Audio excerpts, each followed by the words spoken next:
little babies.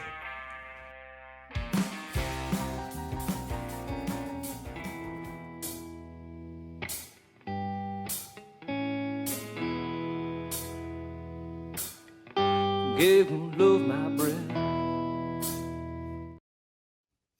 Oh. Real quick with the trigger there on the comeback, Raven. Real quick. Comeback? Like, nope, you already use it. The Red Sox predictably suck. Told you this going into the deadline. Winners of 10 straight. Jeff Passan called them World Series contenders. Big time moves coming at the deadline, and wouldn't you know it? Wrong. Before they even started losing games, they were taking that shit back. And then they go 2-4 from the All-Star. Can you check the score tonight? Playing the Dodgers tonight? No, it starts tomorrow. Is it tomorrow? Yeah, they have today off. Traveling back home. Oh, travel day. Okay. No big deal. They're just going to take on the best team in the league after losing 4 of the last 6. It's quite a gauntlet, though, after the All-Star break, though. You play the best team in the East, play the best team in Central, now you're playing the best team in the West. So, yeah, it's a gauntlet. Okay, that'd be one thing if it was competitive. It's another thing when they could look like the complete fucking donkeys like they looked at most of the season. 2 catcher interferences, 1 to lose the game, the second time it's ever happened, the first since in 1971. They're running into each other in the outfield. They look like they don't know how to play the game. They don't. No, they're averaging 10 strikeouts a game again. They go up against some good pitching and they completely lose their freaking minds. They had one good win, that win against the Cubs where Bregman pinch hit and got the home run. Other than that, even the win against Philly last night caught the tail end of that. The home run from Navarro. They were down. Lucas Giolito, the guy that was at Passan, whoever else, like took it immediately back that they could go get Ryan from the Twins. He could Giolito and Bayo. They could carry it. Giolito is now averaging like 4 home runs given up in his 2 games since the All-Star break. He's got a 9 ERA in those 2 games. They were down 5-0 in the 4th, and Philly shit their pants, and they still almost won the game. They take on some good competition and revert back to the complete buffoons that they've been all season. And then the cherry on top is the reports here coming from management. But do you want to talk about, and Cora's in there with some bad, stupid calls. It's nice to hear, though, that the midday show on 98.5 is finally like saying like maybe it is Alex Cora that doesn't know what he's doing. And I'm like, we've been saying this all along. We've been saying that this guy needs to be fired. Like, he is the problem in that dugout. Like, yes, you got rid of Devers, but now you got rid of Cora because it doesn't seem like he knows what the fuck he's doing in that dugout. Get ready for this train to be full, Ray, because here's what's going to happen. They're not going to add at the deadline. Cora's going to put that pouty fucking bitch face on again, and they're going to crumble again in the same exact fashion that they've done for several years running now. It might not look as bad because they do have some different personnel, and they've got Mayer and Anthony, but those guys are finding their way. You've got a Bregman in there that has some leadership. So maybe it won't be as bad as like last year where they completely freaking turtled. But I'm burying the lead here, in my opinion, on the reports from management. Felt like you're going to say one last thing there in terms of on the field. Just that Roman Anthony got benched the other day against that Philly series. I think he came in and pitched hit, but he did get benched because he went 0 for 4 the night before, and he was like 1 for 9 with 8 strikeouts. He hasn't been good. Yeah, it's almost like every other team didn't have an All-Star break, and the Red Sox were like, surprised by it. Like, well, shit, you probably hear something in the offseason. I guarantee you something happened in the offseason where they all went off and did something stupid, and while other teams are just, grinding still, trying to get to that, playoff positioning, and the Red Sox are probably just being douchebags. They're losers. They won 10 straight. They thought they already won the World Series. They don't know how to win. They do not have strong leadership from their manager down to their top players. They're a dumb baseball team. They lose games stupid. They have poor mistakes all over the place. And again, get ready for this fire Alex Cora train to get full real quick because it does not sound like they're about to get any significant help at the deadline per Jeff Passan.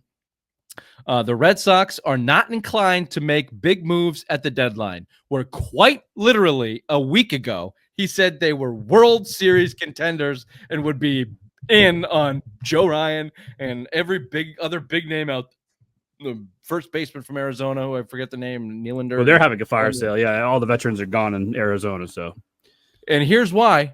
Boston is an organization that deeply values operating efficiently, and the market like this is the epitome of inefficient. Holding now would speak to the Red Sox comfort in their current roster and the exceptional price to bolster it. He went on to say, I think in the Baseball Reporters last night, I don't have this quote, but something to the ilk of the Red Sox management has financial constraints put on them, which inhibits them from making any big moves as well. So, Liverpool is not the favorite to win the Premier League anymore, so they have to go spend some more money over there. We need to sell Pittsburgh Penguins because we're losing money hand over fist over there. So that's why we're at constraints over here at Fenway. The Fenway Sports Group is a business that is operating as such, and they want the Red Sox to be a consistent, predictable business. It is not about winning. It is not about team building. Craig Breslow has a budget in which he can operate, and that budget does not include any luxury tax at all. And maybe up to the luxury tax. We've heard Sam Kennedy say that they're definitely going to do that. Sam Kennedy's also said they're going to spend over it. Sam Kennedy's full of shit. Mm-hmm. But if you told me to guess, I would say that their budget is up to the luxury tax, maybe even a little below it, year over year. And that's what they're dealing with. And that's what Craig Breslow is dealing with. And I hate Craig Breslow's approach. I hate the analytical approach. Jeff Passan said something else about putting the trade in the computer and the computer spitting it out and saying this is not worth it. And they're going to trust the computer. I hate that. Is that ESPN trade machine that they're doing? Probably. Why do you even need anybody? Like, why do you and I could do that? Hey, Chat GPT, is this a good trade? No? Yeah, All right. Fuck. No, we're good. We're good. Yeah. The computer says no. Yeah. So you've got you've got ChatGPT running your trade scenarios for you, and you've got a $5 billion company that's not willing to spend at the top of the market at all. I mean, they want to be the Tampa Bay Rays. That's not even conjecture anymore. That is true. This is the way they are operating. So can I give you an analogy real quick? Good for you. Thank You you. have been reading. I have been. Basically, the Red Sox of old, like, think about like an old leadership, like you're spending money. They want to get to that next level. So like when they pass this on to their future generation, they can win and be successful. But instead, this company from Europe came over and bought it and said, nope, we're going to make money. We're going to be consistent every year, every way out. This is how it's going to be, black and white. We're not going to spend over that dollar amount. Fun? Nah, no, we're just going to keep working and grinding. That's what it seems like. Okay, well, I take back my compliment. I think that wasn't an analogy. That was just rambling. That was just like an anecdotal, like for instance, and it was basically what happened. John Henry took his Fenway Sports Fuck Group. You, dude. It was great. It was fucking great. And they've taken the Red Sox, and they don't care about necessarily winning. Don't make anymore. me go buy ice cream after the show, please. Unless I've already bought it enough today. Win within the financial constraints that they've put on the team. So I hate to do it, but I have to tip my cap to Craig Breslow, the moves that he's made. Garrett Crochet, Alex Bregman, Aroldis Chapman, all-stars. They're the best parts of this team so far this year. Trading Rafael Devers seemed to spark them before the All-Star break. He has played poorly over there in San Francisco, although he's starting to heat up a little bit, and he's playing first base. Yep. So long term, that won't look as good, especially if they don't replace him with anybody with that money, which now it looks like is a pipe dream, and they're not going to do it. They're going to extend Bregman. That's what they're going to do and say, hey, look what we did with the money. We extended Bregman. He was an all-star. They might. There's two things. There's two real. All of this was predictable to me. It's still aggravating, obviously. Of course. And the 2-6 start out of the All-Star break just justifies exactly what they want to do. If they came out and started, 7-1 and were gangbusters, kept going. Yeah. It would be a lot harder for the Red Sox to justify not going big into the trade deadline. And the team just capitulated like they always do and and put management in a place where they can, to themselves justify not buying. The fans are not going to, which is problem number one. And this has always been a problem with the Red Sox and their management is they treat their fans like idiots, and they're not. They're some of the most educated sports fans in the country, at least baseball fans. They know exactly what the fuck is happening, and they treat them like morons. Boston is an organization that deeply values operating efficiently, and a market like this is the epitome of inefficient. Shut the fuck up, you stupid nerd. It's not a business. We're not looking for fucking margin values on this, you dickhead. We're looking for a fucking starting pitcher to go win ball games. You can't even speak that language. You have to talk about efficiency. No one gives a shit about your efficiency. No kidding. It's a trade deadline. You overpay for guys at the trade deadline because they want to push you forward. It's a different because you're market. contending. Yes. Even if you want to talk business in that, people get inefficient in business all the goddamn time. We talk about this in our stupid fantasy football league. It's not about whether the value is equal. It's about what you need versus what I need. That's the difference. It's not about equal value of the two fucking components that you're looking to trade or sell or buy or not. Even that is business. They'll teach you that in fucking an associate's degree of business, you dope. So don't treat me stupid and don't tell me you can't get a deal done, because even now you want to act efficiently. All that means is you got to get a third or fourth or fifth team involved and make a really fucking complicated trade to get somebody that you need, so you don't have to give up a bunch of assets in a one-on-one deal. And what it tells me is Craig Breslow's computer doesn't give him all the fucking answers. That's what it tells me, because you can't get on the phone and call 2 or 3 other clubs and go, can you fill this gap? Can you fill this gap? So I'll fill this gap and we can get some things done. You'll get this, I'll get this, you'll get this, and people will be happy because you need a pitcher, I need a first baseman, they need prospects, and blah, blah, blah, blah, blah.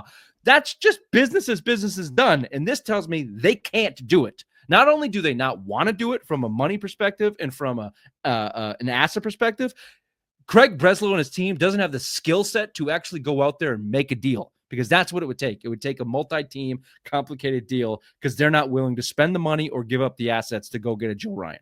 So you should be pissed at this organization on all those fronts. Their team is stupid. Their manager doesn't lead.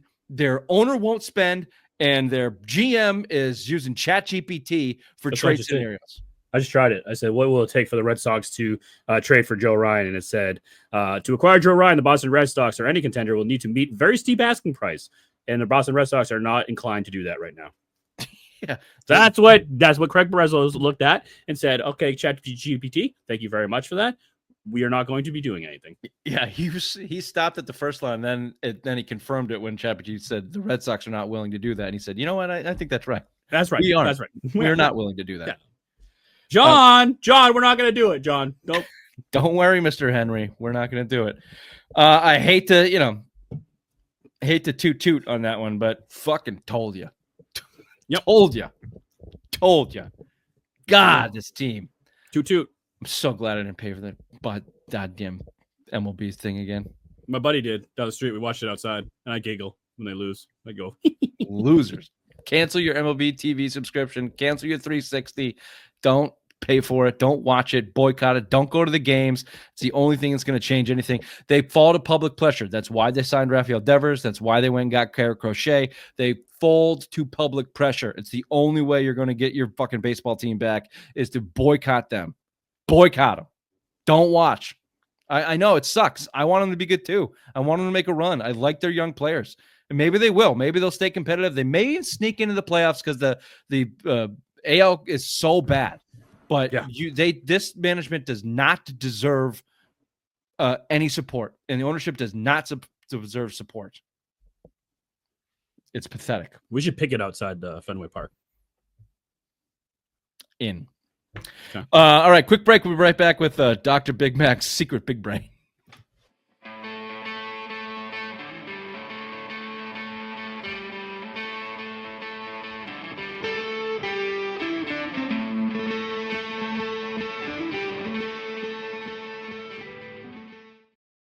All right, you ready? Yes. This is what I thought of today. For one whole week, you and I switched bodies. Ugh. What are 5 things that you would do inside my body? Oh, God damn it. Ugh. Oh.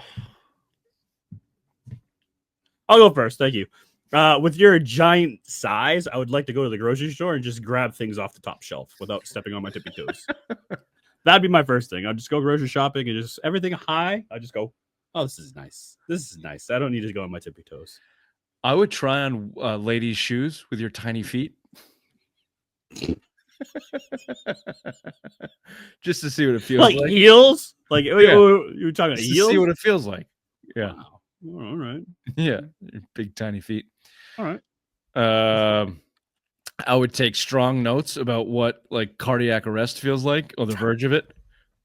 Just so in case it ever came back like after the week, I would know what it feels like. Mine would be patenting about diabetes teeth. The first ever case is you. So I'd like to patent that and make some money off of that. Maybe make some infomercials about how you can solve diabetes teeth. I would comb my hair a lot. I'd run my hand through my hair. And then thick hair. I would constantly look down and be able to see my dick and not see a belly. So that'd be nice. Well, depends on how cool it is. Well, true. I would I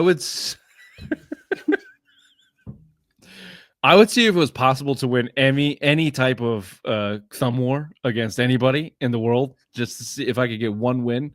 That would be a pretty big accomplishment with those tiny digit thumbs of yours. It just sucks because my stupid brain's going into your body. So like, I would love to be able to play the guitar and sing. Yeah. But now that I'm in your body, so I wouldn't. So maybe I'd just have the patience to jot some stuff down. So when I got back to my future body, I can be willing to be able to do those kind of things. Yeah, but it's a brain thing, right? Well, maybe you get some muscle. Maybe you get some muscle memory. Muscle memory. So yeah, you know all the. Maybe I would do some video gaming thing if the muscle memory is there, but I'd probably hate it. I'd probably hate it. You can run. I can't run anymore. My legs don't let me run it. Maybe I'd run. Maybe I'd go for a run. That's nice. But again, then I would take notes of the cardiac problem. Probably. I would try to dunk a basketball because you probably still can get up there in your older age. Oh, you really need to, maybe by the 7th day, you really need to work up to that. I'd be in your photo. It's probably a women's basketball. I could probably get a women's basketball. You can definitely get a basketball or like a tennis ball. I mean, that's fine. Softball. I'd still be happy with all that. Nice. I'd be in your dinghy a lot. I have a full size boat. Oh, I'm sorry. Humble brag. I'm sorry. We're switching locations as well. What? No, you're moving? No. Like it would be in your body in your house. What? No, that's not how it works. You just said you'd take my boat out, so you'd have to be here. Yeah, that's what I'm saying. I'd be you. I'd be in your body. Right. But not like in your life. You'd be in my life. Yes. Got it. Yeah, so I'd be in your dinghy. Got it. Okay. I'm still gonna bang your mom, which is gonna freak her out. That's fucking weird. I will not be banging my mom. That might freak her out as well. Might freak you out. That's a gross question. I don't like it. It's gonna stick with me for a while here. Good. I hope it gives you nightmares tonight. Yeah, the body swap thing is an interesting. It's like a Freaky Friday. Lindsay Lohan. Yeah. What was that fucking short hair bitch's name? Jamie Lee Curtis. Thank you. Yeah. Would you ever want to do the old man woman switch? Would you want to get in a lady's body? See what that was all about? I would finger my pussy until the sun came up. Yeah, all right. Well, I also have no interest in that. We'll be right back with Simplest Minds of the Week. Oh, back to school to prove to Dad that I'm not a fool.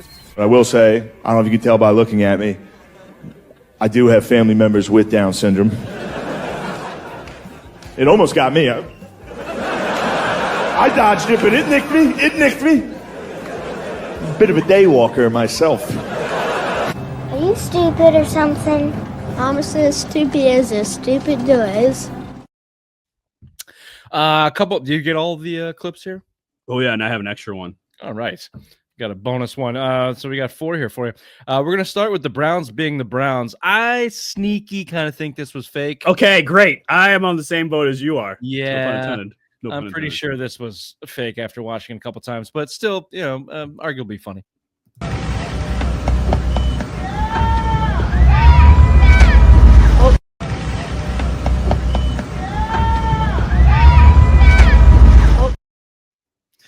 Guy's taking a Still picture. laugh. Still laugh. Taking picture of the New unveiling of the Browns alternate helmet. 2 reasons why this is fake. Number 1, the dog, the mascot, his reaction is choreographed. He kind of is like, oh my God, and falls backwards, and he's a stupid mascot. Like, your immediate reaction is to go to help somebody that looks like they're falling. Like, Yeah, that's take your helmet, take your stupid fucking hat off, and or just shit. just make a gesture to your hand towards him, even though like you have no chance. But he did the whole Yeah, he's like, oh my God, he fell.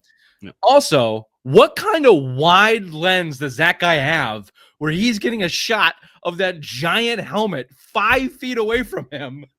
There's no camera in the world that's getting that from the distance and angle that he's in. So fuck no. Yeah, I think it's first time I saw it, I laughed and went, "Oh, Browns being the Browns, very funny." And then the radar went up immediately, and that second angle there that we showed is that was like fake. You're fake. Which is even more Browns being Browns. Like, come on, just hey, what are the kids laughing at nowadays? You think this would be funny if this guy falls in the water? Yeah, let's try it out. Yeah, let's get viral for being fucking stupid. Yeah. Again. Okay. Speaking of stupid, Aaron Rodgers goes vegan. There's no video. It was just a report. That I know. Aaron Rodgers has eliminated all meat and dairy, including milk, cheese, yogurt, butter, and ice cream from his diet, opting for mostly plant-based approach centering on a vegan burgers and whole foods. I just put this on here because we haven't seen the douchebaggery from Aaron Rodgers in a little bit.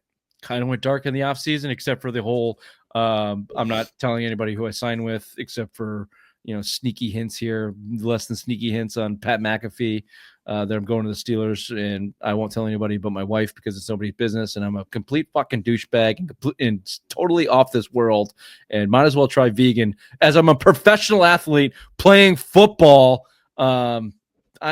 Just not to wish ill will on the guy, but I hope someone caves in his vegan fucking ribs in week 2. Ooh, excellent. Agreed. Just give me a break, dude. Just give it a rest with the everything. God, he's a sickening. It's gonna be interesting when he's done. Loser. When he's done, like, what is he gonna do? Like, he wants to be the center of attention. Oh, like no one will give a shit about Aaron Rodgers when he's done. Nobody. He's not interesting. He's not even controversially interesting. He's just this like self-woke YouTube educated douchebag. Like look at everything that the Patriots and look at what the Patriots are doing now that Tom Brady retired and stuff. I'm not even saying Aaron Rodgers can touch Tom Brady's jockstrap, but like everyone still wants like a piece of Brady. Like, he's still interesting, even though he's retired and all that. When Aaron Rodgers is done, no one's gonna give a fuck because he's such a prick. He's a prick. They don't even like him in Green Bay. And even Brady's gone off the deep end in terms of weirdness and like fakeness in the media and kind of try hard. I think he's losing that a little bit now, but like he's interesting because he's smart and like he's intelligent. He's not doing this, whole fucking you know how I feel about Aaron Rodgers. For a very long time, he had taken the mantle of the biggest douchebag in professional sports. He had taken it from one Kyrie Irving. Until now, Kyrie is back, baby. Office one time. I didn't meet with the GM one time, the assistant GM one time. Literally, when I look back at that decision, I'm like, man, I should have taken some more time to delegate and figure out what's best for me. Katie had just tore his Achilles in the finals. Me and him were, planning on doing things to go to Brooklyn, right? I don't know any of you guys that would still stick it out with one of your friends that tears their Achilles and wait a year and a half for them to get healthy, but I'm that dude. You know what I'm saying? Like, I'm not about to leave K out there after a torn Achilles and be like, nah, fuck that. We're not going to play together anymore. I waited for my brother to get healthy. You know what I'm saying? And now Brooklyn, I wish that we got a chance to get to know them beforehand because they wasn't fucking with me like that. And that's just me. That's my perspective. Now, did they want me on the team? Sure. This douchebag. Like that was on whatever Twitch and stupid video game thing, and like that was the clip, and he went on for however long he went on about it. But can I just give you a little history? You blew yourself out of Boston after literally telling the entire stadium that you were coming back if they wanted you to back to go to Brooklyn to play with this guy. So shut up for there. Secondly, they don't fuck with you like that. You said we don't have any coaches on this team and got Steve Nash fired. And then you said Kenny Atkins didn't fuck with you. And then Kenny Atkins, after you left, took that team of nobodies basically to the playoffs, and then they fired him. I'm not saying Brooklyn's full of managerial geniuses over there. They can fuck things up with their eyes closed. But Kyrie Irving, were given every chance possible in Brooklyn to succeed. And you want to go into the whole vaccine mandate thing and you refuse to get the vaccine. You know, that got political. But everybody else in the NBA just fucking did what they had to do to go play, and you didn't, and you made it a goddamn religious thing and a political thing. And then every other chance you got to be doing the right thing, you were found at somebody's birthday, not following protocols and getting in trouble. So just shut up about they didn't fuck with me and I waited for my brother to get healthy, blah, blah, blah, blah, blah. You got yourself there. You called your shots. You wanted to go play with KD. You blew yourself out of Boston, and you buried your own grave. You've dug your own grave and buried yourself in Brooklyn. Like, own it. I thought he had turned the corner in Dallas. I thought he was a bigger man now. I thought he had grown up. He was more mature. He's still blaming everybody else for his biggest mistakes. It was completely all his undoing. In Brooklyn, him and KD. KD earns the blame too. They were a bunch of douchebags there. Yep. You know, no respect from this guy. It would have been one thing if he had that, it wouldn't have gotten to the internet. If you just said, you know, that was all on me. You know, all that was, I could have done a lot of things differently there. I didn't handle that well at all. But no, Brooklyn didn't fuck with me like that. You said no. We don't have a head coach. When Hall of Famer, first MVP Steve Nash is sitting right next to you, dickhead. Yep. Sorry, what are you saying? Nothing. He was just a first-year head coach. You got a first-year head coach, fired. Yeah, they don't fuck with me like that. No, they didn't, because you were a prick, and they shouldn't have. So there you go, Kyrie. Nope. Oh, I got one more. Oh, bonus one. SNY. That is a $25 hot dog, folks. Do you need a knife and fork to eat it? My goodness. How much meat is in a $25 hot dog? I mean, a few pounds, right? I wasn't talking about the hot dog. That's like a 10-year-old clip or something. Oh, that is? Yeah. Oh, I saw it today. I was giggling my ass off. Like, Fuck yeah. But it's Keith, Is that Keith Hernandez? It's made its way around. The clip, if anyone's listening, is of well endowed big-breasted woman eating a hot dog at a baseball game, and Ray likes that kind of thing. And my favorite things: boobs and hot dogs. Who can blame him? Yeah. But yeah, I do think it's an older clip, but still worth the watch. Watch. Go check if you're listening. Just go check out YouTube. Get to the end here and give it a look. Yeah, give it a little look-see. You like tits? Like me. Exactly. And if you like the old today's and you like here again, hit subscribe, hit like on the video, rate, subscribe, review, tell your friends, tell your mothers. Go to simplemindsports.com, join the newsletter. Join us right back here next Thursday, 8:15 or 8:30, depending on how I feel. We'll be here live, or catch us Monday, Wednesday, Friday. On your favorite podcast platform. This is the Simple Mind Sports Show, Friday Rewind, live Thursday, July 24th. Bye-bye. Bye-bye. Hopefully Bobby's back next week.